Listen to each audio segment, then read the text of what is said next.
보루토 2부 22화가 공개되었죠. 지난 화에서 코노하마루와 아이들이 각각 상대하고 있던 인신수, 마츠리와 류를 해치우는 데 성공했지만 류는 카신코지가 본 미래대로 예정대로 물리친 반면 마츠리는 보루토가 돌발적으로 해치우게 됩니다. 원래는 보루토 없이 마츠리와 코노하마루 간에 뭔가를 일으키면서 그것이 결국에는 인신수를 전멸시킬 수 있는 그런 미래였겠죠. 보루토가 나타나면 주라가 나타나고 그대로 보루토는 죽임당한다 라는 것이 카신코지가 본 미래인데 왜 주라는 가만히 있다가 보루토가 나서야 나오는 걸까요? 예상되기로 주라가 가장 큰 호기심을 갖고 있는 분야가 인간의 사랑이라는 감정이고 그 사랑의 감정이 뿜어져 나왔던 마츠리의 감각을 따라 느끼며 눈물까지 흘리는 등 마츠리의 상황에 심취해 있었는데 그렇게 사랑이라는 감정을 관찰하고 있다가 보루토가 마츠리를 해치우는 바람에 결국 주라는 닌자들 앞에 나타나게 된 것이 아닐까.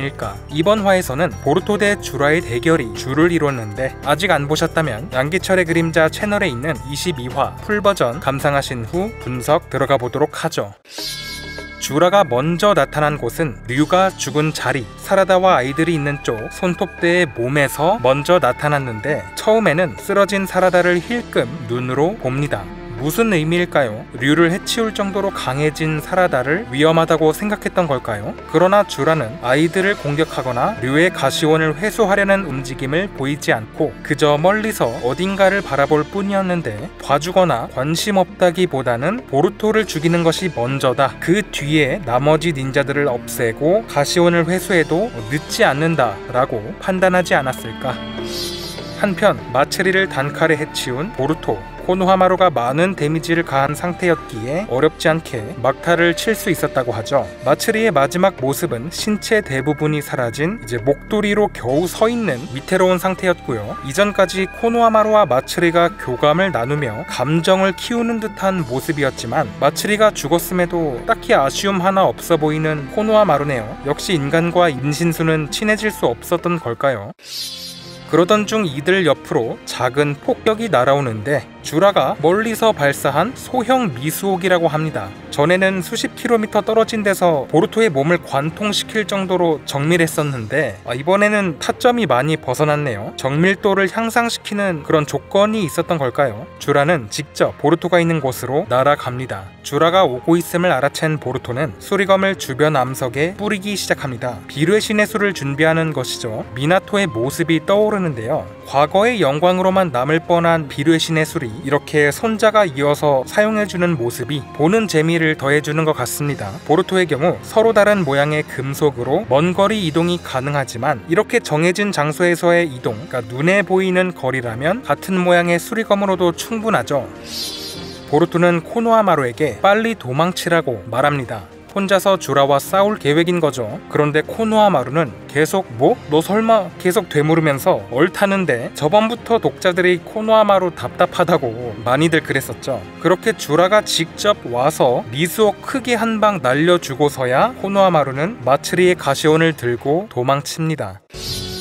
드디어 시작된 보루토 대 주라의 대결. 선공은 보루토의 비뢰신으로 주라의 등 뒤를 나선환으로 꽂으며 시작. 주라는 공격에 맞고 날아가긴 했지만 아픈 표정 하나 없이 날아가는 와중에 몸을 돌려 미수옥을 발사합니다. 보루토는 또 비뢰신으로 이동하여 주라가 떨어지는 위치에서 칼로 공격하죠. 주라는 그걸 중지손가락으로 막는데 약간 손가락 욕처럼 보이기도 하지만 중지에 있는 이제 검은 손톱 자국으로 방어한 것. 저번에 아라야의 칼이 안 들었던 것도 그렇고 많이 단단한가 봐요. 이거 검은 자국.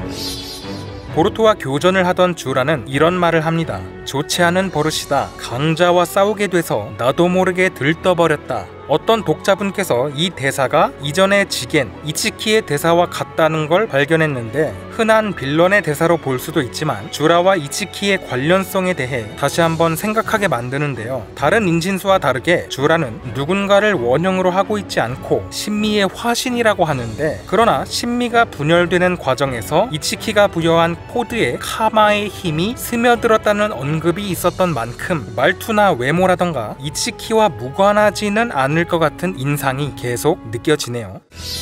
에이다와 함께 상황을 중계하던 카신코지, 미래를 보는 능력이 있기 때문에 최근까지 모든 상황을 읽으며 침착한 표정이었지만 보루토가 돌발 행동을 한 뒤로는 식은땀이 계속 그려지며 좋지 않은 얼굴이에요. 보루토가 나대면 결국 죽더라 라는 그가 본 모든 미래에서 그렇게 됐다, 이제 모든 것이 끝났다 라며 절망한 모습이 되었죠. 보루토가 나서지 않았으면 마츠리와 코노하마루 사이에 일어났을 뭔가가 인진수의 종말을 향하도록 만들었다는 것인지, 주라가 보루토를 죽이려 하는 이유에 대해 다시 한번 언급이 나오는데요. 인진수에 대해 너무 많은 걸 알고 있기 때문이라고 하죠. 우리도 태어난 지 얼마 안 됐는데 언제 봤다고 그렇게 많은 것을 보루토 네가 알고 있는가 라며 주라는 보루토의 협력자에 대해서도 언급합니다. 이전부터 계속 협력자의 존재를 언급하며 제거 대상으로 여겨왔는데 카신코지도 상당히 쫄릴 것 같네요. 왠지 오래 살진 못할 것 같은 느낌.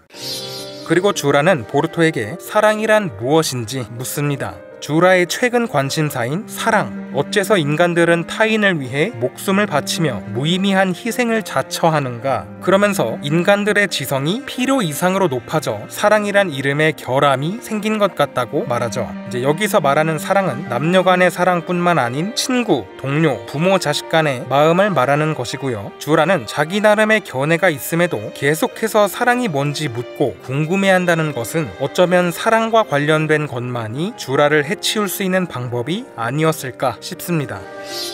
보루토가 물음에 답하지 않자 공격을 이어가는 주라. 땅이나 암벽에서 나무를 튀어나오게 하여 결국 보루토는 피하지 못하고 나무에 묶여버리죠. 그리고는 떨어뜨린 칼을 부수려는 제스처를 취하며 보루토를 협박하는데요. 협력자의 위치를 말하지 않으면 스승 사스케의 소중한 칼을 부러뜨리겠다며 말이죠.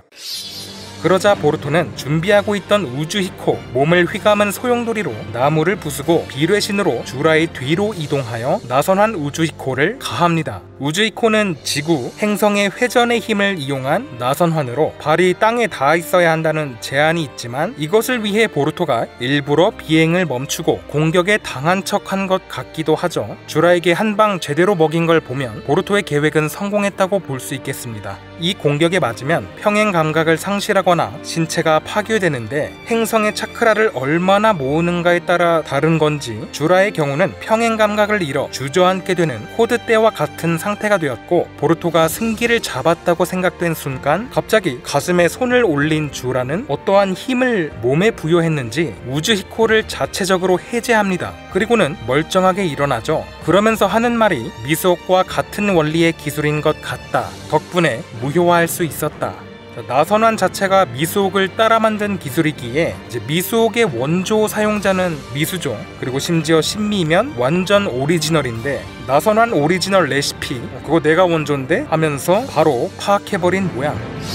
자, 우주히코는 보루토가 2부에서 보여준 최고 필살기인데 그게 통하지 않았다는 것은 보루토에게 정말 큰 위기이고 또 다른 비장의 무기를 숨기고 있다거나 또 모모시키가 깨어날 것이다, 아니면 카와키가 도와주러 올 것이다 등 다양한 독자분들의 의견이 나오고 있습니다. 그런데 코지가 본 미래에 답이 없다고 했기 때문에 지금의 상황이 보루토에게 유리해지려면 시간의 흐름 자체를 바꿔버릴 수 있는 신술 영역의 뭔가가 개입되어야 할 것으로 보입니다. 카와키에게 미래를 바꾸는 힘이 있다거나 모모시키도 미래를 조금 볼 수 있기 때문에 예상치 못한 운명의 특이점 역할을 하여 미래를 살짝 바꿔버린다던가 아니면 보루토가 또 한 번 죽다가 살아난다던가 하는 등 새로운 설정이 나올 것으로 예상되는데, 해외의 어떤 독자는 이번 22화의 메인 일러스트의 배경이 정안을 의미하는 것이 아니냐, 드디어 정안이 코믹스에 나오는 것이 아니냐 하는 등 기대하는 의견도 있던데 여러분은 어떻게 생각하시나요? 해외 독자분들의 반응은 어떨지 알아보는 것으로 영상 마치겠습니다.